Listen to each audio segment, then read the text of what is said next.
आपली संस्कृती, आपले संस्कार सदा राहू दे आपल्या सोबत. भारताच्या महान ग्रंथांचे आणि काव्यांचे संपूर्ण संकलन. सबस्क्राईब करा तिलक. सीता मातेचा पत्ता तर मिळाला. आता या राक्षसांच्या बुद्धी सामर्थ्याची माहिती मिळेल. माझं येणं सफल झालं. माता तर माझ्याबरोबर येणार नाही, पण श्री रामप्रभूंना जाऊन लंकेचं सारं गुपित सांगून टाकीन. विचार केला होता हनुमान, थोडा आराम कर, खाल्लेलं प्यायलेलं पचवून आराम कर. पण प्रभू रामचंद्रांच्या कामामध्ये आराम कुठला? वीर रक्षक महाराजांचा विजय असो, विजय असो, वीर रक्षक महाराजांचा विजय असो, वीर रक्षक महाराजांचा विजय असो, वीर रक्षक महाराजांचा विजय असो.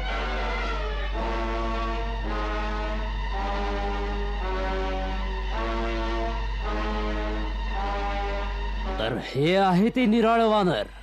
जय श्रीराम. तू आमची बाग उद्ध्वस्त केलीस, आमच्या सैनिकांना मारून टाकलंस. मी मारणारा कोण?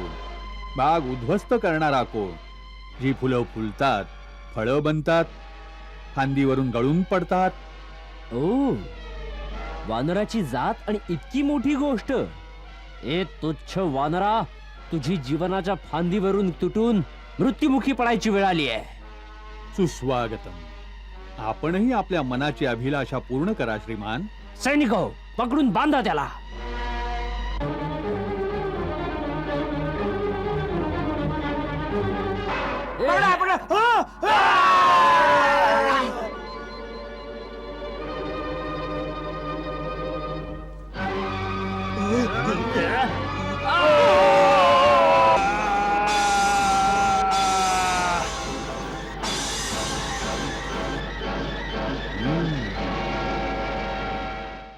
महाराज रावण, मी आपल्याला अंतिम सूचना देतो की जिला आपण सीता समजत आहात ते विषमिश्रित भोजनासारखे असून आपल्या मृत्यूचा संदेश आहे. सीतेचं रूप धारण करून आपल्याकडे काळाचा फास येऊन ठेपला आहे. महाराज रावण, ही अंतिम सूचना आहे, नाहीतर मरायला तयार रहा. मी स्वतःच तुला मृत्यूदंड द्यायची शक्ती राखून आहे, परंतु मला श्रीरामांची आज्ञा नाही. तसाही हा गौरव श्रीरामांनाच मिळायला हवा. मृत्यूदंड द्यायची शक्ती कुणात आहे? या दुष्टाला हे सांगा. परंतु या दुष्ट वानरास कोणता ना कोणता दंड देणं आवश्यक आहे. वानरांना आपल्या शेपटीचं फार प्रेम असतं, तोच त्यांचा अलंकार असतो. म्हणून ह्याची शेपटी जाळून टाकण्यात यावी. दळकी शेपटी घेऊन हा आपल्या स्वामीकडे जाईल आणि तिथे ह्याचे मित्र आणि कुटुंबीय याला दीन आणि दुःखी अवस्थेत पाहून दुःखी होतील. राक्षसगण, ह्याच्या शेपटीला आग लावून याला नगरातील रस्त्यावर आणि चौकातून फिरवा. त्यामुळे राक्षसांची मुलं जळणाऱ्या शेपटीच्या वानराला पाहून खूप खुश होतील. ही आमची आज्ञा आहे. जय श्रीराम.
ए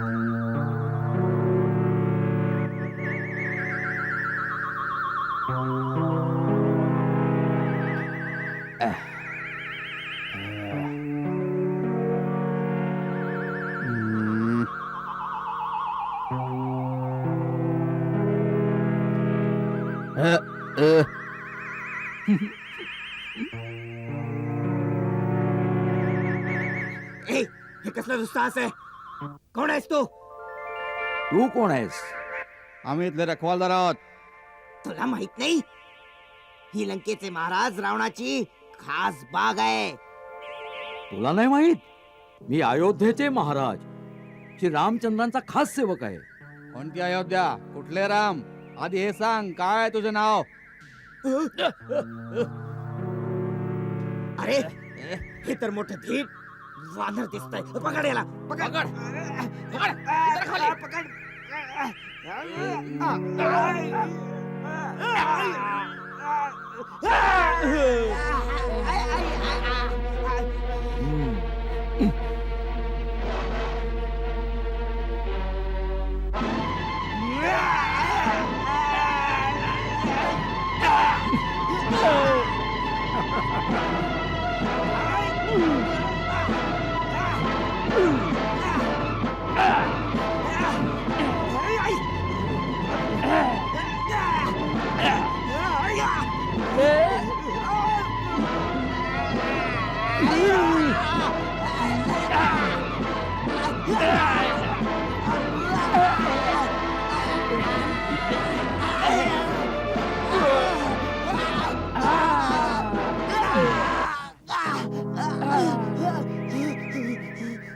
हे काही साधं सुद्धा वानर दिसत नाही. जाऊ आपण जांबू मायाला जाऊन सांगूया.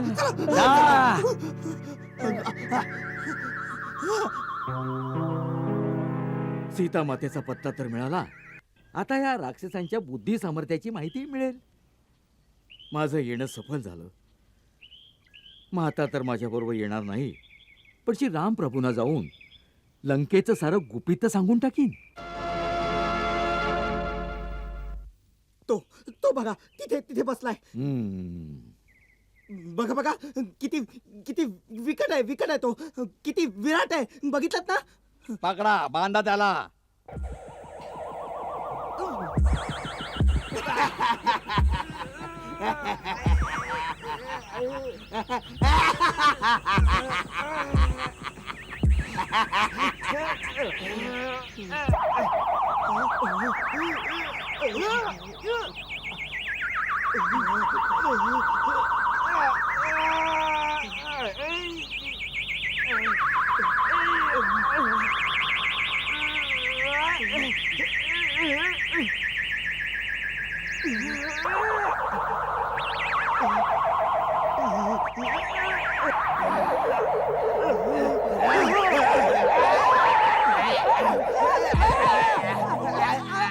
राम भक्त बजरंग बली सामर्थवान असा शक्ती बुद्धीचा स्त्रोत दाखवी शत्रूस शक्ती सामर्थ्य. या वानराला जीवानिशी मारून टाका. वाटिकेत हनुमान शक्ती दाखवीत होते. वाटिकेत हनुमान शक्ती दाखवीत होते. पाहून हे रूप सारे राक्षस घाबरून गेले. पाहून हे रूप सारे राक्षस घाबरून गेले. ऐसी करणी केली ऐसी करणी केली उडे राक्षसांची दाणादाण. श्री बजरंग बली श्री बजरंग बली श्री बजरंग बली.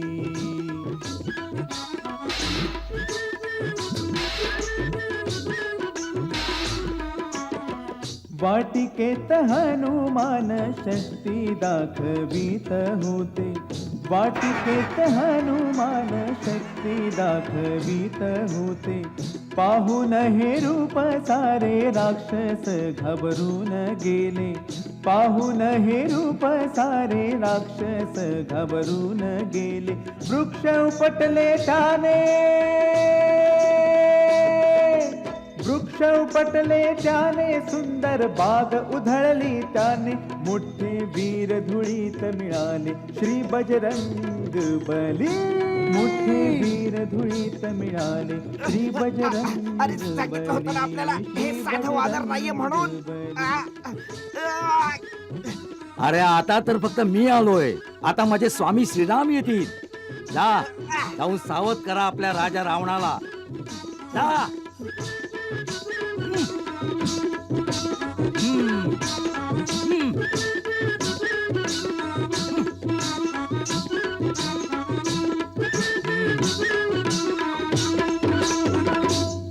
राम, श्रीराम येणार? कोणी भरवलं, कोणी सांगितलं त्या जंगल्याचं नाव तुला? त्याच वानराने महाराज. आपण काय बोलता आहात महानायक जम्बूमाळी? राजकुमार अक्षकुमार, अशोक वाटिकेमध्ये एक असं विराट विचित्र वानर घुसलंय की त्याने सारी वाटिका उद्ध्वस्त करून टाकली. तो झाडं अशी उपटून टाकतो की जसं काही कोमल फुलांच्या फांद्या. वाटिका उद्ध्वस्त केली? मग आपले पहारेकरी तिथं काय करत होते? आणि मग एवढ्याशा गोष्टीसाठी आपण महाराजांचा वेळ वाया घालवत आहात. आपण स्वतः जाऊन त्यांना शिक्षा का करत नाही? तेच करायला तर गेले होते, पण त्या वानरानं उलट यानाच वाटिकेतून पळवून लावलं. महाराज, मी तिथे असतो तर माझा मृत्यू निश्चित होता. मी आपल्याला परत परत विनंती करतोय, तो काही साधारण वानर नाही. आणि असं वाटतंय की तो कोणत्या तरी गुप्त कार्यासाठी इथे आला आहे. त्याच्याकडे काहीतरी दैवी शक्ती आहे. जो त्याच्यासमोर जाईल तो त्याला जिवंत सोडणार नाही. त्याला काहीतरी युक्तीने पकडलं पाहिजे महाराज. आपण भेकडासारखं बोलत आहात. एक वानर लंकेत घुसलंय आणि लंकेत आपल्यासारखे महाभाग भीतीनं कापत राजभवनात पळत आलात. धिक्कार, धिक्कार असो अशा जीवनावर. पिताश्री, आपण मला आज्ञा द्या. मी आता त्या वानराला शेपटीला पकडून आपल्या समोर हजर करतो. जा वत्सा, पण त्या वानराला साधारण वानर समजून असावधानता बाळगू नकोस. वानर जातीमध्ये पण मोठे मोठे बलवान योद्धे झाले आहेत आणि रणनीती पण हेच सांगते. शत्रू छोटा असो अथवा मोठा असो, पण जेव्हा रणभूमीवर जाल तेव्हा आपल्या पूर्ण ताकदीनिशी आक्रमण करा, ज्यामुळे पहिल्या हल्ल्यात शत्रू गारद होईल. लक्षात ठेव, शत्रूवर दया कधी करू नकोस. जा. जशी आज्ञा. चला.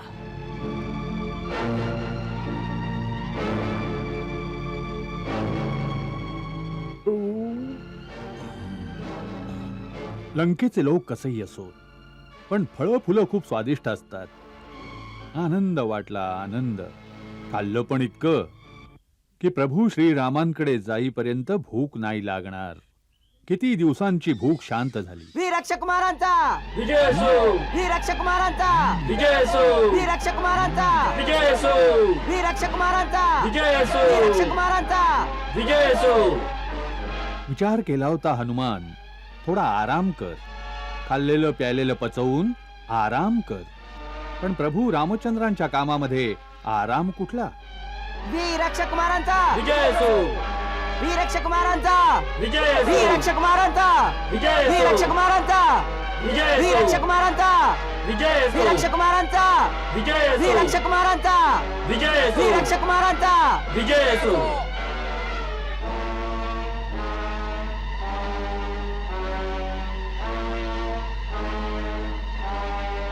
तर हे आहे ते निराळ वानर. जय श्रीराम. तू आमची बाग उद्ध्वस्त केलीस, आमच्या सैनिकांना मारून टाकलंस. मी मारणारा कोण? बाग उद्ध्वस्त करणारा कोण?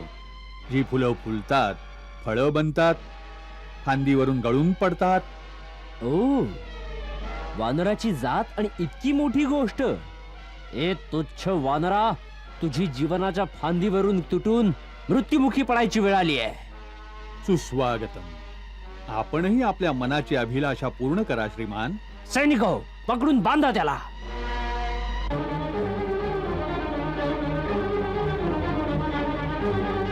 पकडा, पकडा. हो!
जय श्रीराम.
महाराज, आपल्या आज्ञेनुसार आपल्या अपराध्याला बांधून घेऊन आलोय.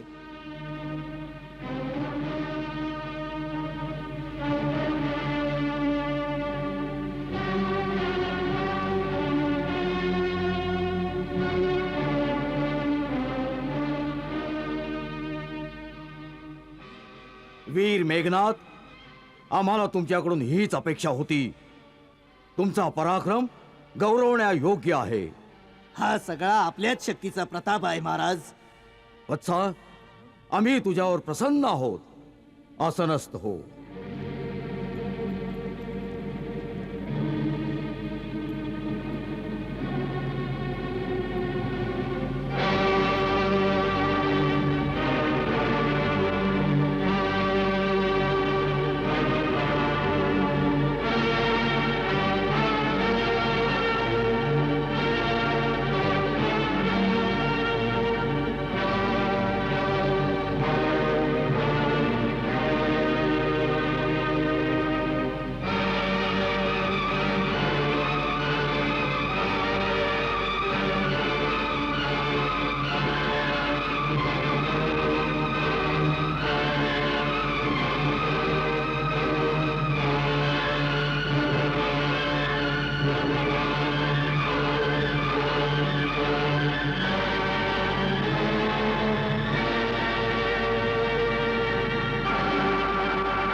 नवग्रह देवी देवता आणि सर्व दिक्पाल,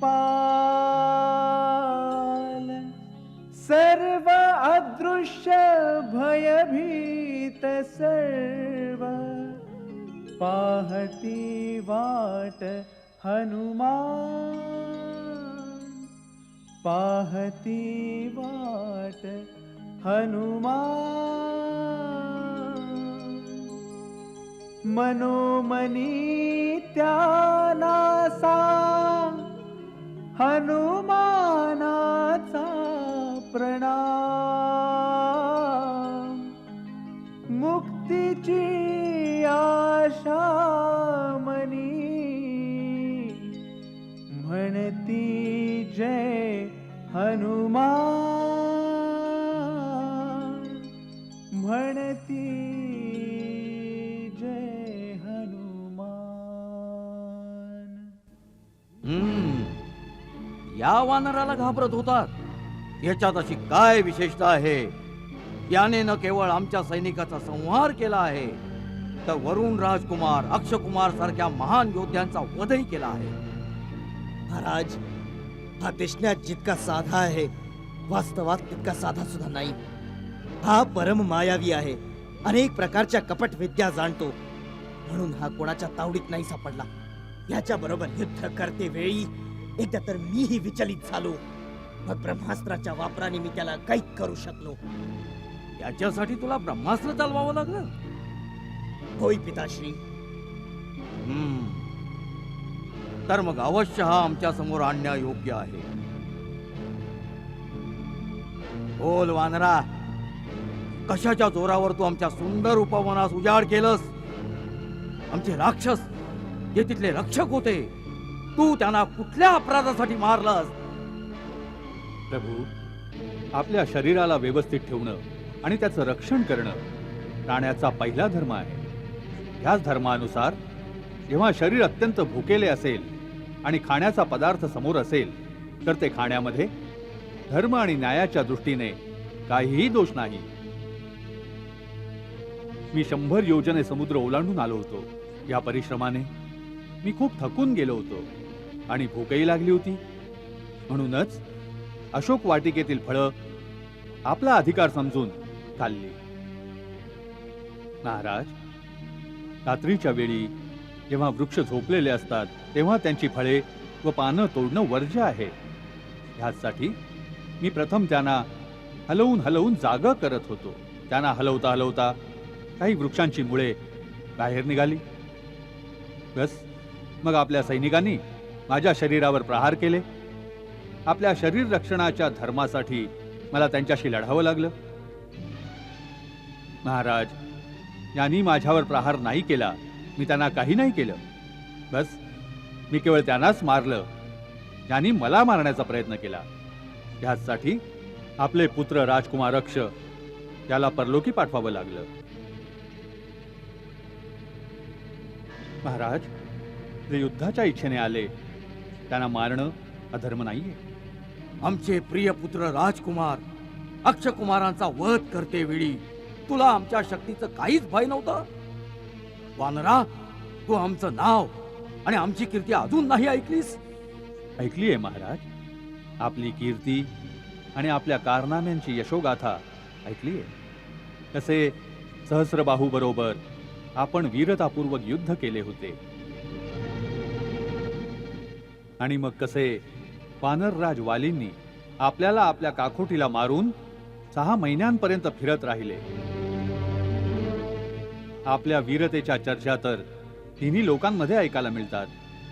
महाराज, जो कपटाने भिकाऱ्याचा वेश घेऊन कोण्या एकट्या अबला स्त्रीला चोराप्रमाणे पळवून आणतो, असा परमवीर आपल्याशिवाय दुसरा कोण असू शकतो? वानरा,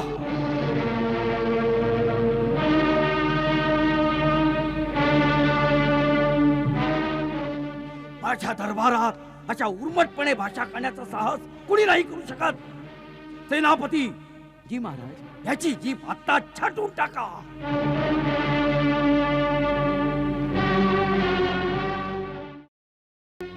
थांबवा सेनापती. अमात्य प्रहास, आपण आमच्या अद्यापूर्तीत बाधा आणत आहात.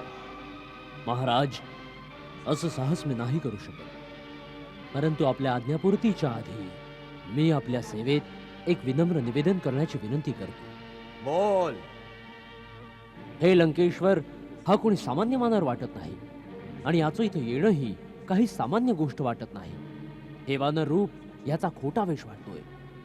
कारण जितकं तेज याच्यात आहे तितकं वानरांमध्ये नसतं. असू शकतं की हा इंद्राच्या म्हणण्यावरून इथं आला असेल, किंवा कुबेर अथवा यमाचा दूत असेल, किंवा विष्णूनच याला इथं पाठवलं असेल. सगळ्यात आधी हे जाणून घेणं अत्यंत आवश्यक आहे.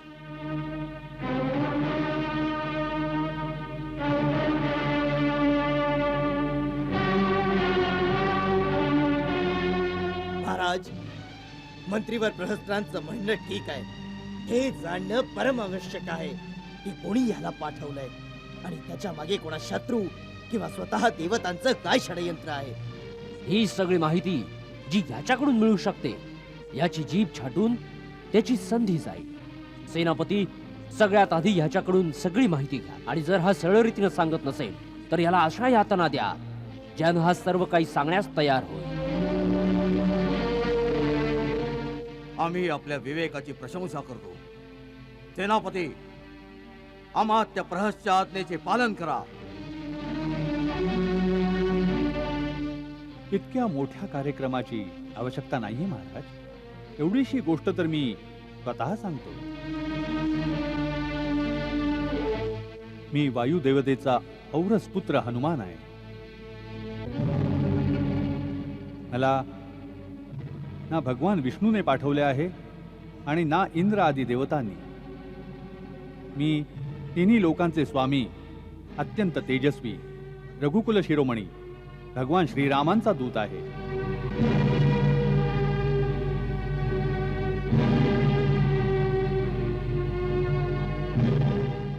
त्यांची पत्नी सीता मातेला तुम्ही कपटाने पळवून आणले आहे. मी त्याच सीता मातेचा शोध घ्यायला आणि आपल्याला भेटायला 100 योजने समुद्र ओलांडून आलो आहे. मी सीता मातेचं दर्शन घेतलं आहे. आता आपणाला भेटायलाच मी ह्या प्रकारे बांधून घेणं स्वतः स्वीकारलंय. नाहीतर देवता आणि राक्षसही मला कुठल्याही अस्त्राने किंवा पाशात बांधू नाही शकत, कारण की मला ब्रह्मदेवाकडून असं वरदान मिळालंय.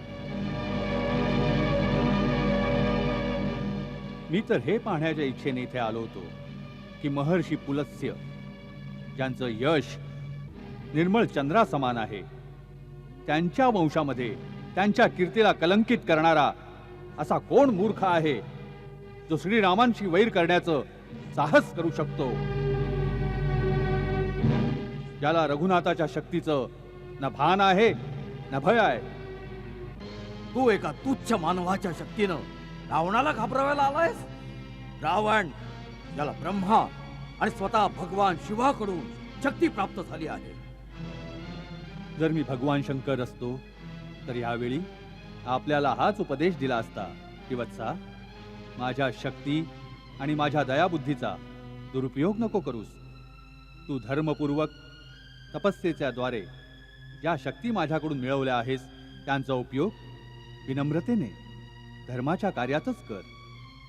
तर त्यांच्यामुळे आपल्या अंगात पाप, अहंकार आणि अधर्म प्रबळ होऊ दिलास तर त्याचा एकच परिणाम होईल, विनाश, संपूर्ण विनाश.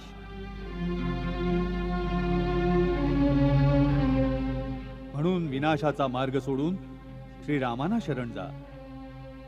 त्यांनी एकाच बाणाने महाबली वालीला ठार केले आणि खलदूषणाचा सेनेसहित अंत केला.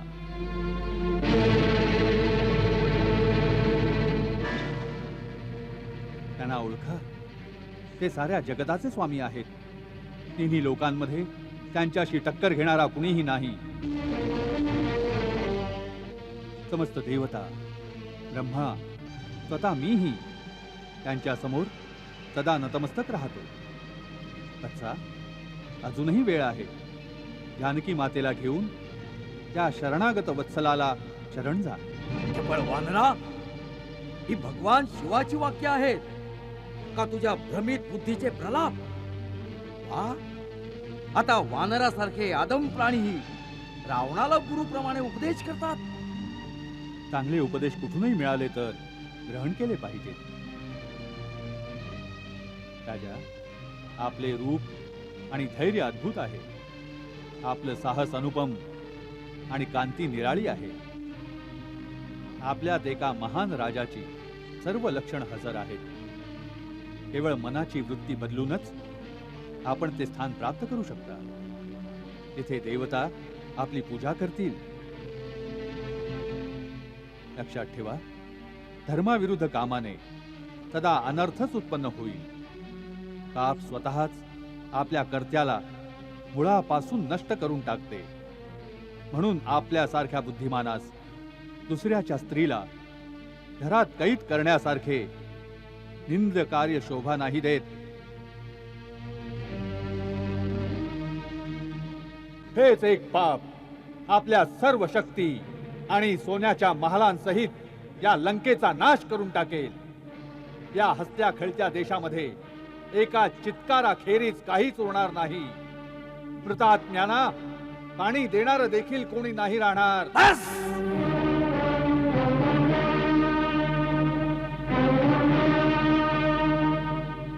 खूप झालं. आल्या या निरर्थक गोष्टी, तुझ्या मृतात्म्याला पाणी देणाऱ्याची चिंता कर. आमच्यासाठी विचार करण्याची तुला काही आवश्यकता नाही. ब्रह्मदेवाच्या आशीर्वादानं देव, दानव, यक्ष, गंधर्व, किन्नर, नाग, असुर इतकंच काय कुठल्याही योनीतील प्राणी आम्हाला नाही मारू शकत. त्या वरदानामध्ये मनुष्य आणि वानरापासून आपल्याला निर्भय केलेलं नव्हतं.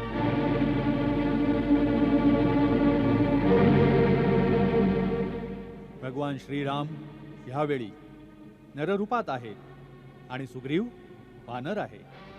राजन, मी पुन्हा हात जोडून सांगतो, श्रीरामांशी द्रोह करणाऱ्याला स्वतः शंकर, विष्णू, ब्रह्माही नाही वाचवू शकत. रामाशी विन्मुख होऊन लाखो करोडोंची संपत्तीही अशीच रयाहीन आहे. जसे एखाद्या स्त्रीचे शरीर सोन्याचे दागिने घालूनही वस्त्रांशिवाय मर्यादाहीनच राहत. महाराज रावण, मी आपल्याला अंतिम सूचना देतो की जिला आपण सीता समजत आहात ते विषमिश्रित भोजनासारखे असून आपल्या मृत्यूचा संदेश आहे. सीतेचं रूप धारण करून आपल्याकडे काळाचा फास येऊन ठेपला आहे.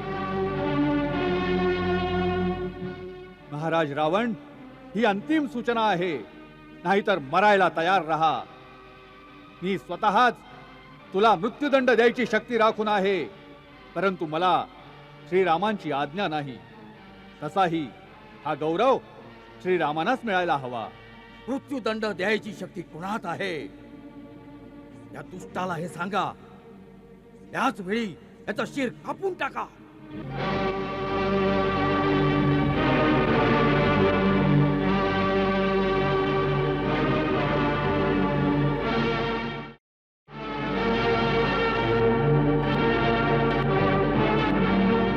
थांबा.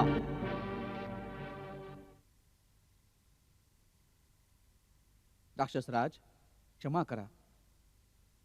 जर आपण रागावणार नसाल तर सेवकाची एक विनंती आहे. सांग. महाराज, हा वानर दूत बनून आला आहे. या वानराचा वध करणं धर्माविरुद्ध आहे आणि लोकाचाराच्या दृष्टीनेही निंद्य आहे. आपण तर राजधर्माचे विशेष जाणकार आहात. आपल्यासारख्या वीरास हे कदापि उचित नाही. मी विभीषण काकांच्या प्रस्तावाशी सहमत नाही. ही तर याला दूतही नाही मानत, कारण याने दूतासारखं आचरणच नाही केलं. आल्या आल्या शत्रूप्रमाणे आमच्या सैनिकांचा वध केलाय. त्याने एका गुप्तचरासारखंच आचरण केलं आहे. हातात आलेला शत्रू किंवा त्याच्या गुप्तचरात सोडून देणं यात हुशारी नाहीये महाराज. नंतर मग पश्चाताप होतो. मी ह्याला मृत्यूदंड देण्यास अनुमोदन देतो. इंद्रजिताचं कथन सत्य आहे. पाप्याचा वध करण्यात काही पाप नाही. या वानरानं राजवाटिका उद्ध्वस्त करून राजकुमार अक्ष आणि महाबली जांबूमलीचा वध केला आहे. त्याचा वध न्यायोचित आहे. लंकेश्वर, सत्पुरुषांचं म्हणणं आहे की दूत कुठेही कोणत्याही वेळी कोणत्याही अवस्थेत वध करण्यायोग्य नसतात. यात संशय नाही की ह्याने सगळी कामं शत्रूसारखी केली आहेत. तरीही दूताचा वध करणं उचित नाही समजलं जात. या वानराला मारण्यात मला काहीच फायदा दिसत नाही. ज्यांनी ह्याला इथे पाठवलं आहे त्यांनाच प्राणदंड द्यायला हवा. नीती आणि धर्माचे जाणकार आमच्या मंत्र्यांचं काय मत आहे? महाराज, मला क्षमा करा, परंतु मी कुठल्याही दूतासाठी मृत्यूदंड कधी नाही ऐकला.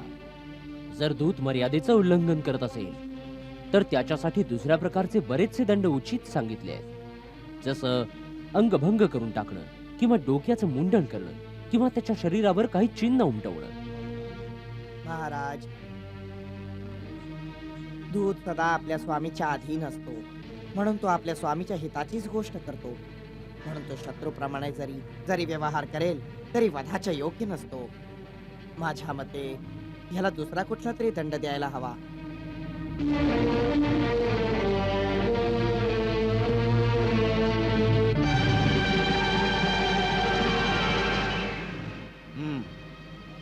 आम्ही आपल्या सर्वांच्या मताचा स्वीकार करतो, परंतु या दुष्ट वानरास कोणता ना कोणता दंड देणं आवश्यक आहे.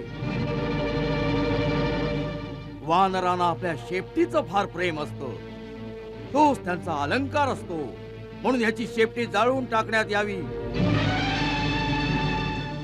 दळकी शेपटी घेऊन हा आपल्या स्वामीकडे जाईल आणि तिथे याचे मित्र आणि कुटुंबीय याला दीन आणि दुःखी अवस्थेत पाहून दुःखी होतील. राक्षसगण, याच्या शेपटीला आग लावून याला नगरातील रस्त्यावर आणि चौकातून फिरवा. त्यामुळे राक्षसांची मुलं जळणाऱ्या शेपटीच्या वानराला पाहून खूप खुश होतील. ही आमची आज्ञा आहे.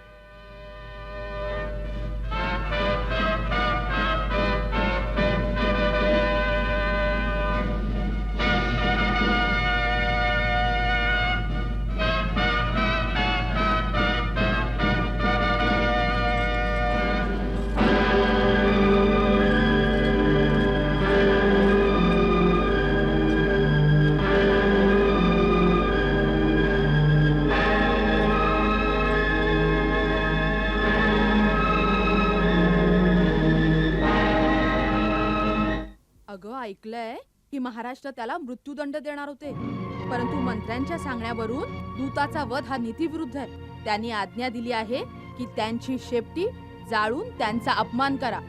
अगं पण वानरांचं आपल्या शेपटीवर खूप प्रेम असतं म्हणे. खूप दुःखी होईल ग तो. दुःखी काय होईल? आगीने शेपटी जळेल तेव्हा मासळीप्रमाणे तडफडेल.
कोणी मोठा मायावी वानर आहे.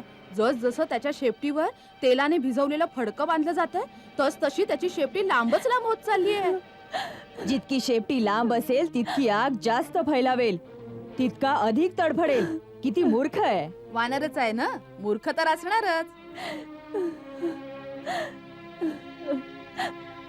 हे अग्निदेवते, जर मी पतीची एकनिष्ठ सेवा केली असेल, जर माझ्या पतिभक्तीत काही खोट नसेल, जर माझ्यात तपश्चर्या किंवा पतिव्रता धर्माचं बळ असेल, तर माझ्या पुत्र हनुमानासाठी आपण शीतल व्हा देवा.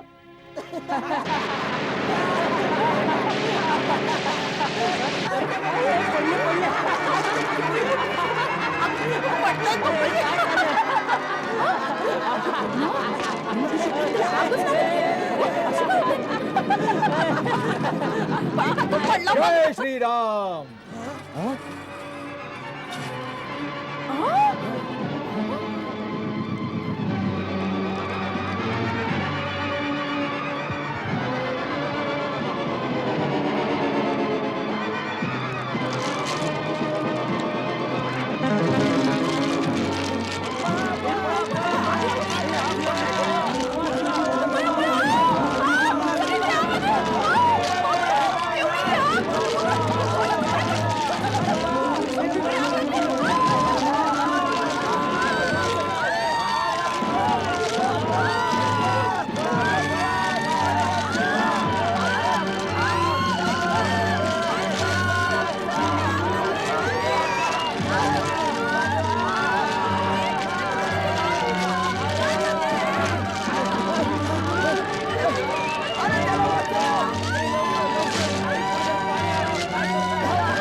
त्या वानराने साऱ्या लंकेला आग लावून टाकली आहे. घरं दुकानं सगळी धडाधड पेटत चालली आहेत. आपल्या घरापर्यंत ही आग पोचली आहे. काय? आपल्या घरापर्यंत? हो, पळा. जे सामान वाचू शकता तेवढं वाचवा. सत्यानाश हो तुझ्या त्या वानराचा.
ऐकावं स्वामी, ज्यांचा एक दूत एकटाच आपल्या साऱ्या लंकेला जाळून राख करू शकतो, स्वतः त्याच्या शक्तीचा विचार करा. हा शकून चांगला नाही नाथ. मी आपल्याला पुन्हा सांगते की सीता साऱ्या लंकेचा सर्वनाश करण्यास आली आहे. तिला रामाकडे सन्मानाने परत पाठवा. अजूनही वेळ आहे नाथ. मंदोदरी, वीर पुरुषांच्या पत्नी त्यांना भित्रेपणाचा उपदेश नाही करत. सिंह एकदा जी शिकार करतो तो तिला कोणाच्या भीतीनं परत नाही करत.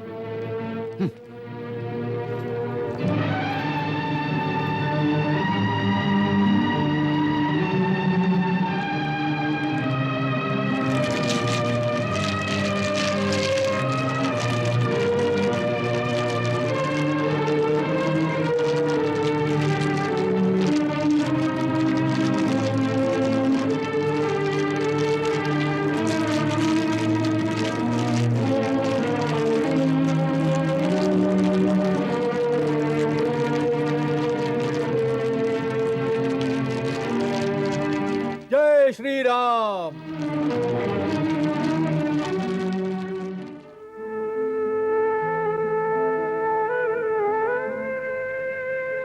श्रीराम प्रभूंचा विजय असो.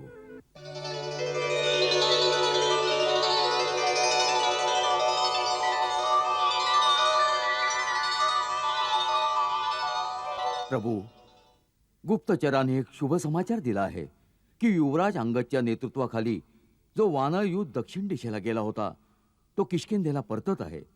ऐकलंय की वाटेमध्ये त्यांनी माझे वडील आणि आजोबांच्या प्रिय मधुबन नावाच्या सुंदर बागेत सर्व मध पहारेकऱ्यांकडून हिसकावून पिऊन टाकला आहे.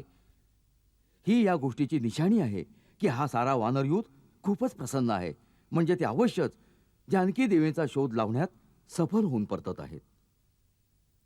ईश्वर करो तुमचं म्हणणं सत्य असो बंधू. प्रभू रामचंद्रांचा विजय असो. प्रभू रामचंद्रांचा विजय असो. प्रभू रामचंद्रांचा विजय असो. प्रभू रामचंद्रांचा विजय असो. प्रभू रामचंद्रांचा विजय असो. प्रभू रामचंद्रांचा विजय असो. प्रभू रामचंद्रांचा विजय असो. प्रभू प्रभू, रामचंद्रांचा माझा अंदाज सत्य आहे. निश्चितच जानकी मातेचा शोध लागला आहे. अन्यथा अवधी निघून गेल्यावर हे वानर माझ्या भीतीमुळे इथे परत न येते. जरी आले असते तरी अशा प्रकारे प्रसन्नतेनं चित्कार न करते. प्रभू रामचंद्रांचा विजय असो प्रभू रामचंद्रांचा विजय असो.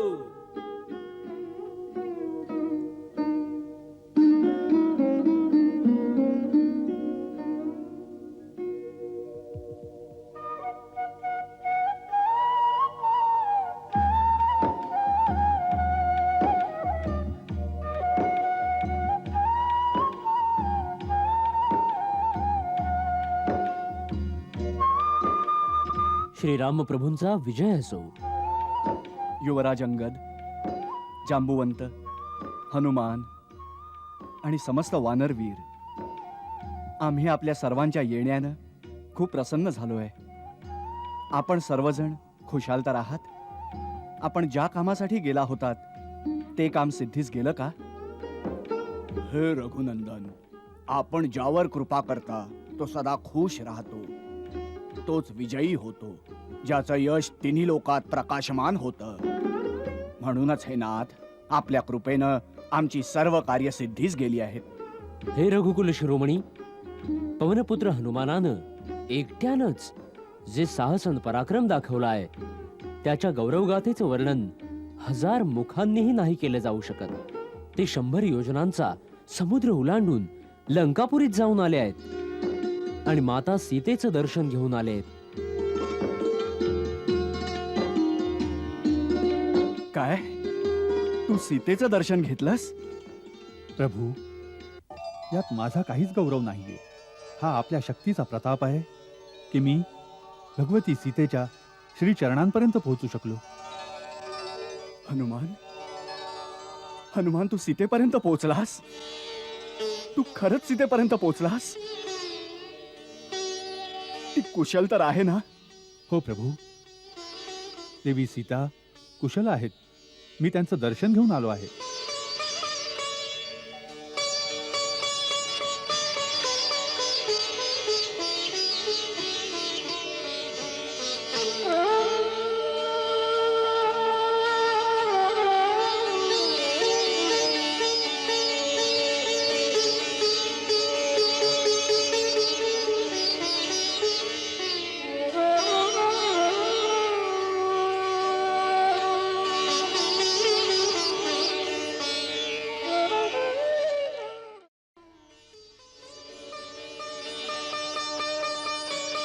हनुमान,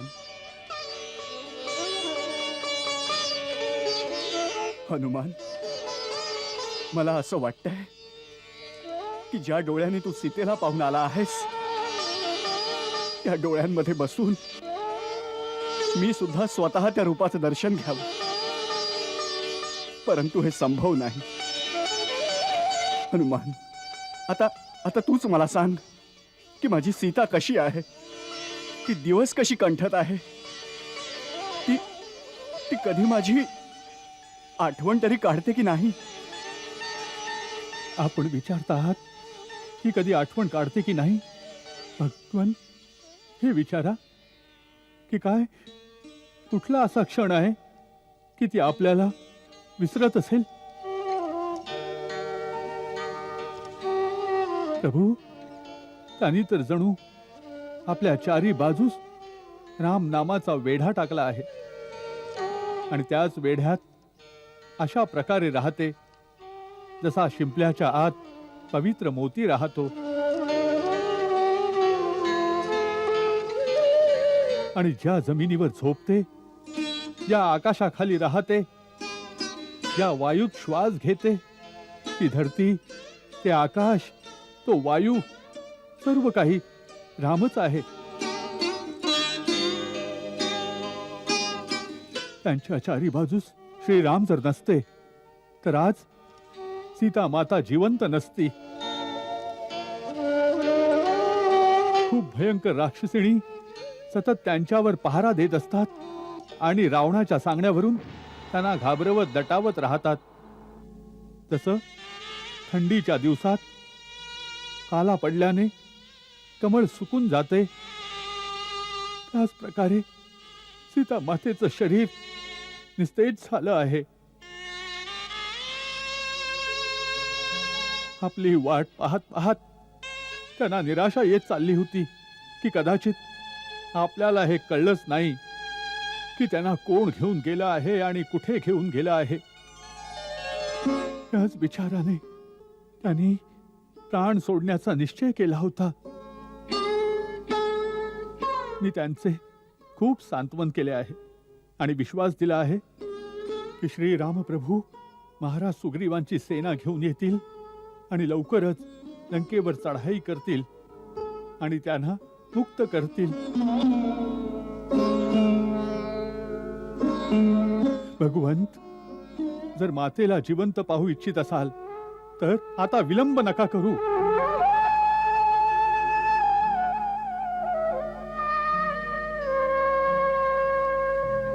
दिवस रात्र महिन्यांचा काळ, एक दिवस येईल अंतकाळ. नाही सीते, नाही. आता आम्ही कदापि विलंब नाही करणार. पवनपुत्र हनुमानाच्या कृपेनं आम्हाला तुझा शोध लागला आहे. आता आम्हाला जगातली कुठलीही शक्ती नाही रोखू शकत. धीर धर सीते, आम्ही येत आहोत. आम्ही येत आहोत.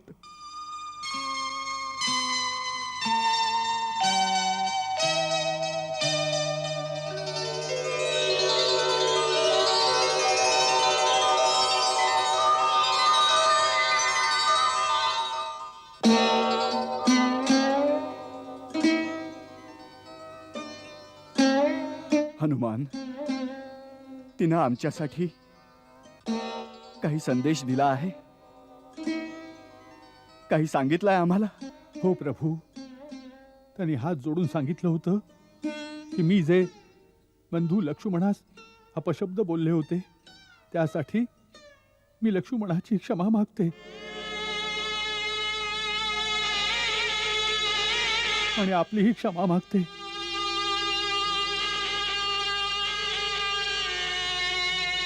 माझ्या इतक्याशा चुकीची इतकी शिक्षा नका देऊ मला. आणि मग त्यांनी सांगितलं की दीनांवर दया करणे तर आपलं व्रत आहे. त्यावेळी माझ्याहून अधिक दीन अजून कोण असेल. मग त्यांनी हा चुडामणी निशाणी म्हणून दिला आणि सांगितलं की हा त्यांना विवाहासमयी मिळाला होता.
मग त्यांनी आपल्याला इंद्राचा पुत्र जयंतची गोष्ट आठवून द्यायला सांगितली की जेव्हा जयंतने कावळ्याचं रूप घेऊन आपली चोच मारून माझं रक्त काढलं होतं तेव्हा आपण कुसाच्या एका तुकड्याला अभिमंत्रित करून एका बाणाप्रमाणे त्याच्यावर सोडला होता. तेव्हा त्यापासून वाचण्यासाठी तो तिन्ही लोकात उडत राहिला, परंतु आपल्या अमोघ बाणाने त्याला कुठेच थारा दिला नाही. शेवटी तो स्वतः आपल्याला शरण आला. आपण त्याला एका डोळ्याने आंधळा करून त्याला क्षमा केली.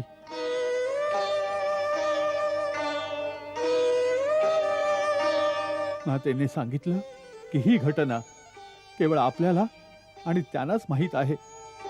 हे सांगितल्याने आपला विश्वास बसेल की मी खरंच मातेला भेटून आलो आहे. हनुमान, माझा तुझ्यावर पूर्ण विश्वास आहे. जो तुझ्यावर विश्वास ठेवणार नाही तो तर मूर्खच म्हणावा लागेल.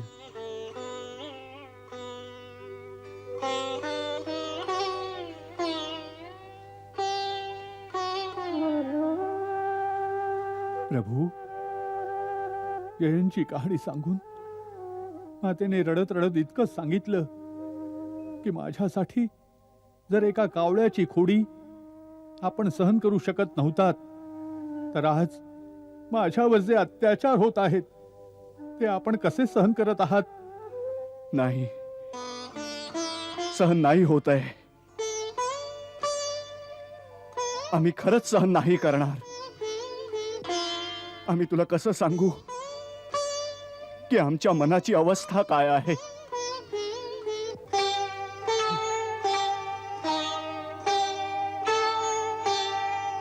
महाराज सुग्रीव, आम्हाला आजच आपल्या सेनेच्या प्रमुख अधिकाऱ्यांची आणि सेना नायकांची सभा बोलावून लंकेकडे कूच करण्याचा निर्णय घ्यायला हवा.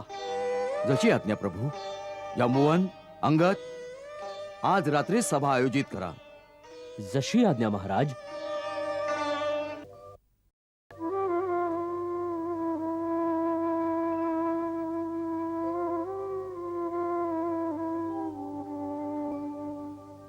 हनुमान, आज तू खूप महान कार्य केलं आहेस. पृथ्वीवर कोणी दुसरा अशा एखाद्या गोष्टीचा विचारही नाही करू शकणार. त्या विशाल महासागरास ओलांडू शकणं केवळ गरुड, वायू आणि तुझ्याशिवाय इतर कुणालाच शक्य नाही. तू तिकडे जाऊन रावणाद्वारा सुरक्षित नगरीत माझ्या सीतेला भेटून मला तिचा संदेश आणि हा जो चुडामणी आणून दिला आहेस,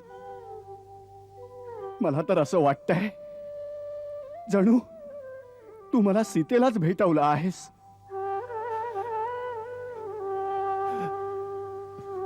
हनुमान, जर तू सीतेचा शोध लावून मला ही संधी नसती दिलीस की ज्या पाप्यानं रघुकुलाच्या प्रतिष्ठेवर हात टाकलाय त्याला उचित दंड देऊन सीतेला मुक्त करू शकेन, तर मी न केवळ अयोध्यावासी तर माझ्या पूर्वजांनाही तोंड दाखवण्या योग्य राहिलो नसतो.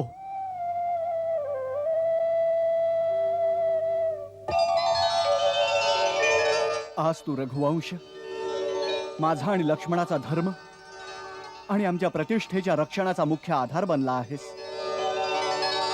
आज तू माझं परमप्रिय कार्य केलं आहेस. देवता, मनुष्य अथवा मुनी, कोणाही शरीरधार्याचे आजपर्यंत तुझ्या इतके माझ्यावर उपकार नसतील.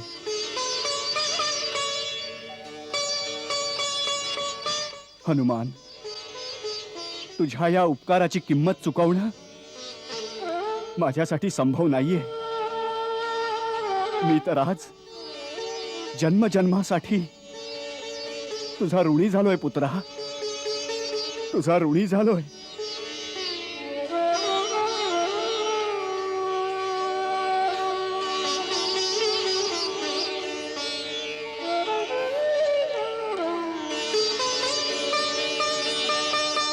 प्रभू,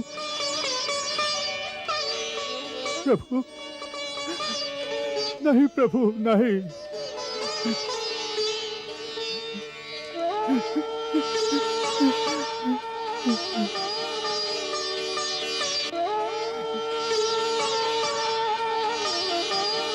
उठ हनुमंत. मला चरणांशीच राहू द्या प्रभू. पुन्हा पुन्हा प्रभु चरणांशी जागा, प्रेम भक्ती रस प्राशन करिता. प्रभु कर कमल कपीचा माथी, स्मरती असे शिव शंकर गौरीला. स्मरती असे शिव शंकर गौरीला.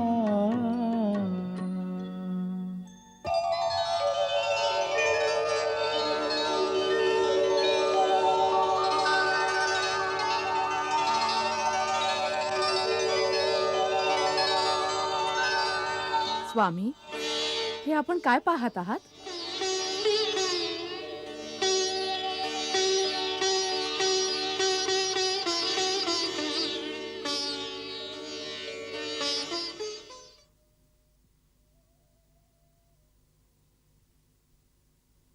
काय म्हणू प्रभू काही समजेना, जास तुम्ही अनुकूल. तव प्रभा महाकायही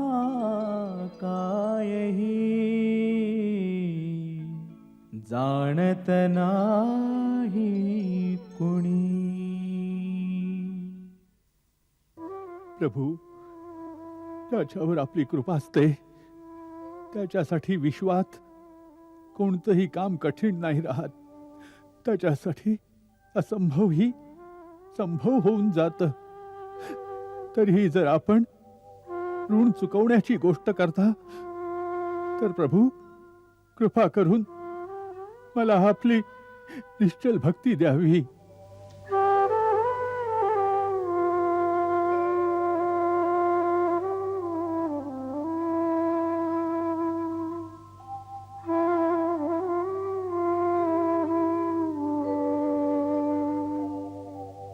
एवमस्तु.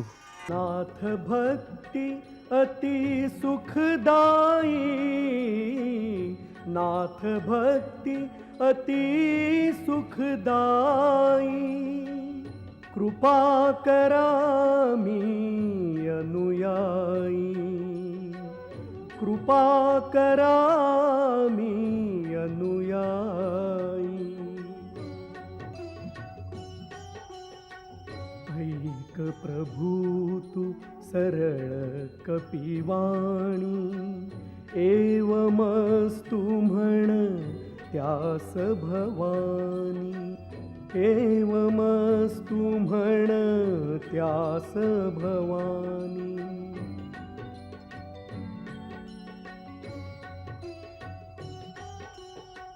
ह्या संवादे सफल अशी भक्ती, रघुपती चरण भक्ती मज द्यावी, रघुपती चरण भक्ती मज द्यावी.